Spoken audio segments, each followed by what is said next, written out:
Hello, hello. Welcome to this morning's Sunrise Scope. How is everybody doing? Thanks for joining. Good morning, good morning. Thanks for joining. Hey, good morning, V-Flow. Sincerely, Samantha, Liz Lee Well, Kai Chantel. Good morning, Victor. Hey, good morning, Big Shot 43.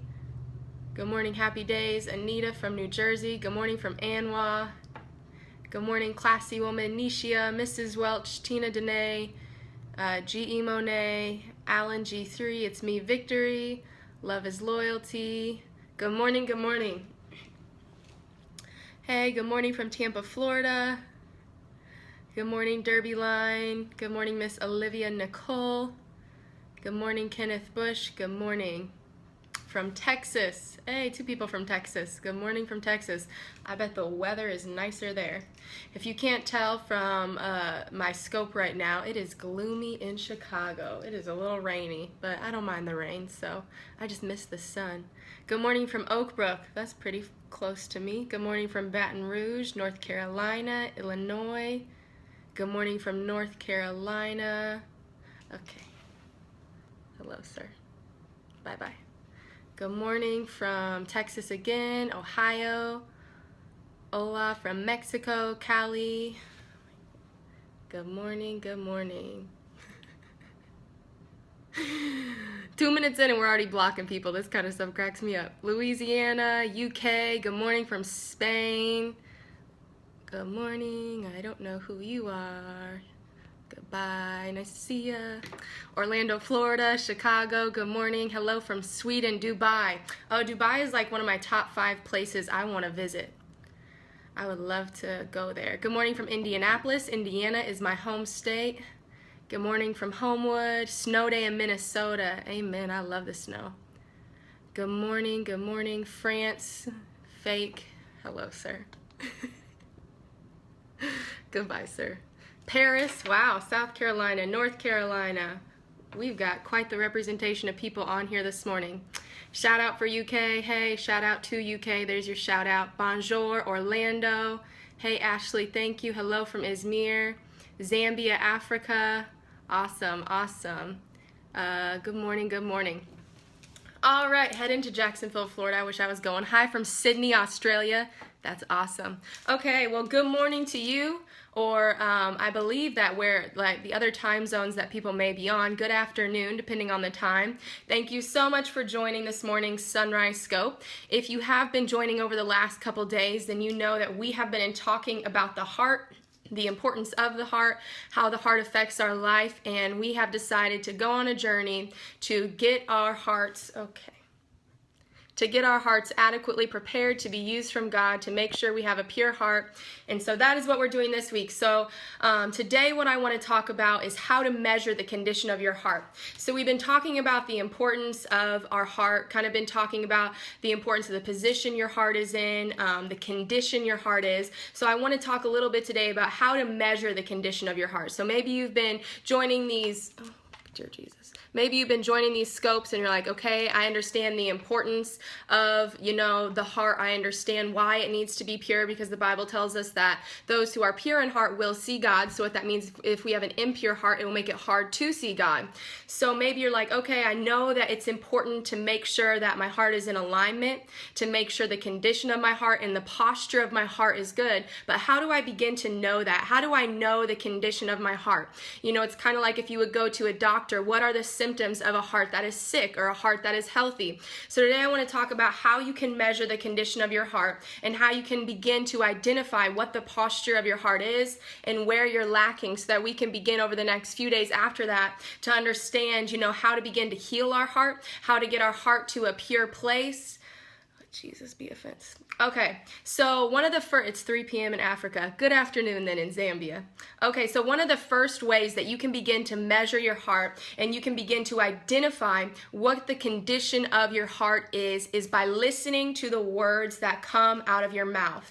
Your words will reveal what is in the depths of your heart. Your words will reveal, what is hidden, what your motives truly are, how you truly feel about things. And I want to share 3 scriptures that pertain to that. Okay, Matthew 15:18 says this: But whatever word comes out from the mouth actually comes from the heart. And this is what defiles and dishonors a man. So right there we see that Matthew tells us that whatever word comes out of the mouth comes from the heart. So right there we see that the words we speak are an exact representation of the position or the posture of our heart. So the Bible also tells us that out of the overflow of the heart, the mouth speaks. So our mouth is only able to speak from a perspective or from the condition of our heart. Proverbs 16:23 says this. Okay. Block. Okay. Proverbs 16:23 says this, "The heart of the wise instructs his mouth in wisdom and adds persuasiveness to his lips." So we see that if you are a wise person, if you are someone who walks in wisdom, then you have the ability to have a wise heart. So wisdom can be stored in the heart. Remember yesterday we talked about how our heart has the ability to be filled. And so right there it tells us that you can have a wise heart. So your heart can be full of wisdom. And it is the heart that instructs the mouth. Matthew 12:34 says this, "You brood of vipers, how can you speak good things when you are evil? For the mouth speaks out of that which fills the heart." So that right there was when Jesus was talking to the Pharisees, and he was saying, how can you speak good things when you are evil? So we know the condition of our heart. We can reveal the posture of our heart and the condition when we begin to measure our words. If you'll listen to what you say, if you'll listen to your conversation, if you'll listen to how you interact in prayer with God, how you interact when you get mad, when you get upset, when you're anxious, all of the words that flow out of your mouth, if you'll listen to them, take note of them, will begin to reveal the condition of your heart.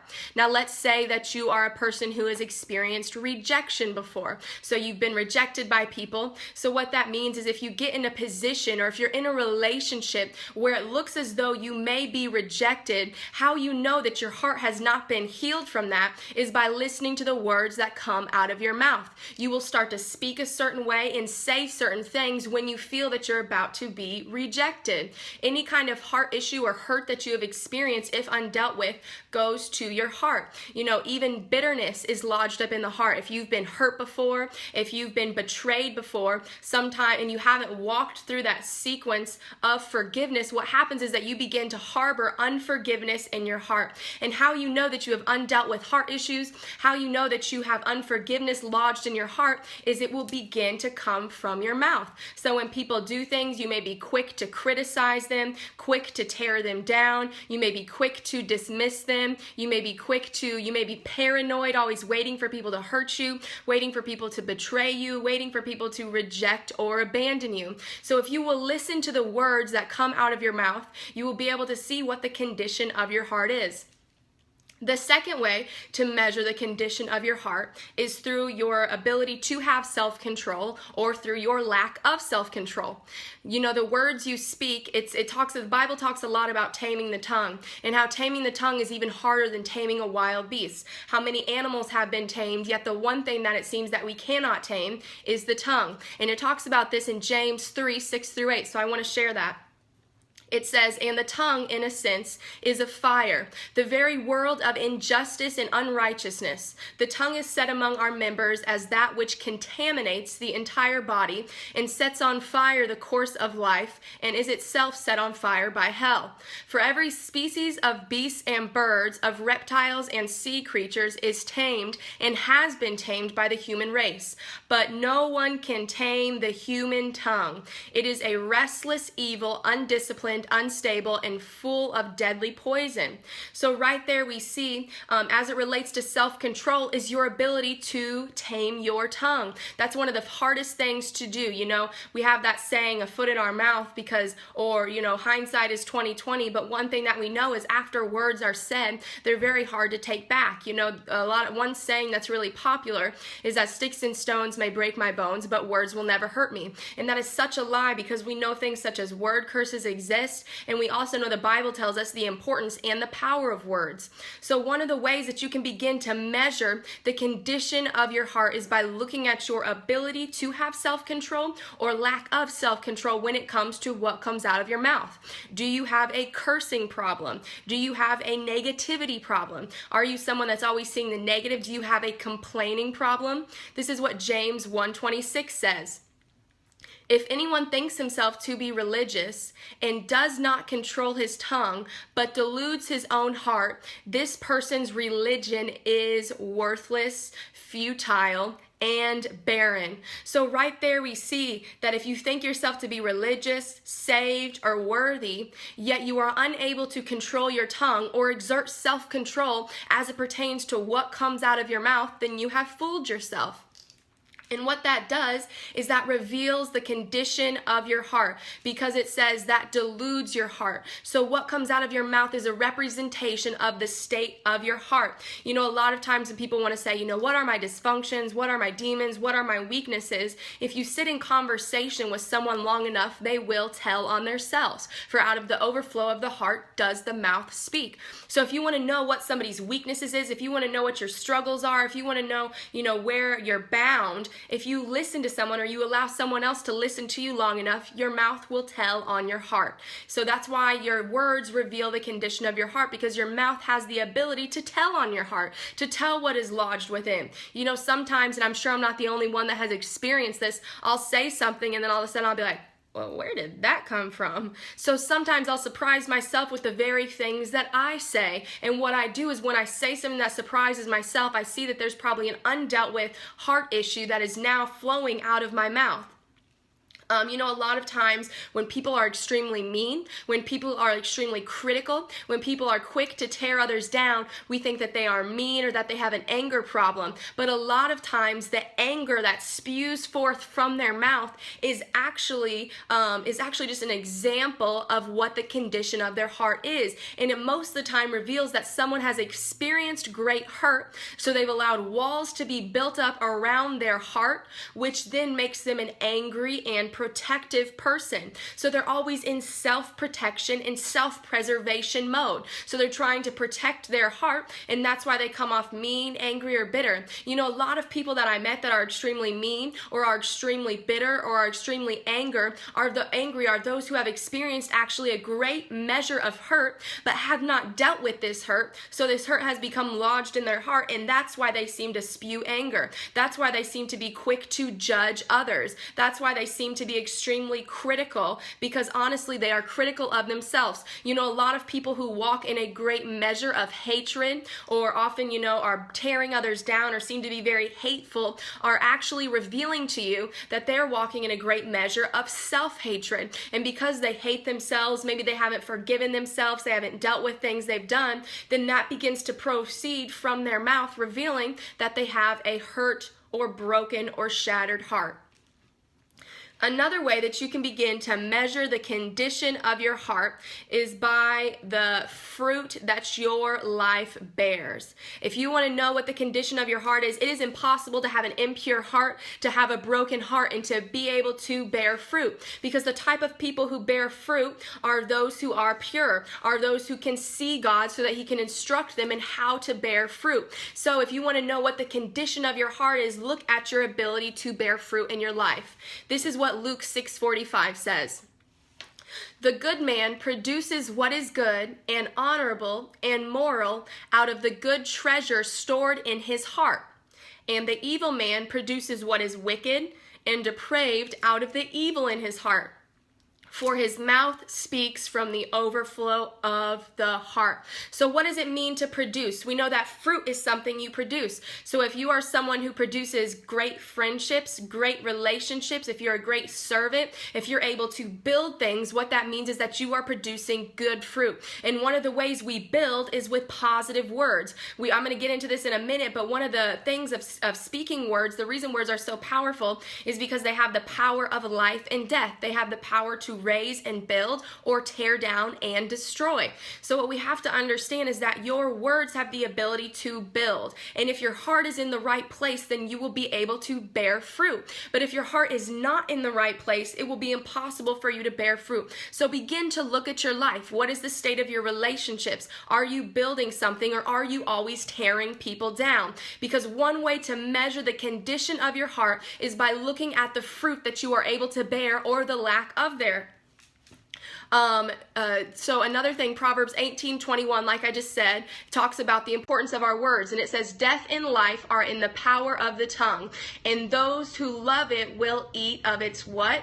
Of its fruits. So right there we see that the words that we speak are sowing seeds. Every word you speak is a seed. And whether it's a good word or a bad word depends on whether it's a good seed or a bad seed. So from that you will either bear good fruit or you will bear bad fruit. But every word you speak has the ability of life and death, has the ability to create, and has the ability to tear down. So right there we see that words, as they have the power and life, also those who speak of them will eat the fruit of their own words. So sometimes when we feel like we're not bearing fruit, or when we're bearing bad fruit, or if our life looks a certain way, we get upset and try to blame others. But right there, Proverbs tells us why we're experiencing bad fruit or why we're experiencing good fruit. It says that we will eat from the fruit of what it is that we speak out of our mouth. So if you want to know why your life is so negative, you want to know why your life is bad, why you're reaping consequences, why you feel like bad things just keep happening, maybe it's time for you to check your words. And if you want to begin to change your words, then you have to change the posture and the position of your heart, because what your words reveal is what is in the depths of your heart. This is what Ephesians 4:29 says. Do not let unwholesome words ever come out of your mouth, but only speech as is good for building others up according to the need and occasion, so that will be a blessing to those who hear you. So right there we see that our words have the ability to bless people, that our words have the ability to build, because it says, but only speech that is good for building. So on the opposite of that, if we know that our words have the power to build, our words have the power to encourage, your words also have the ability to tear down. Your words also have the ability to destroy. You know, when people find themselves in the midst of a destroyed relationship, oftentimes the reason the relationship has been destroyed is because of what has come from their mouth that is tearing people down or destroyed the relationship.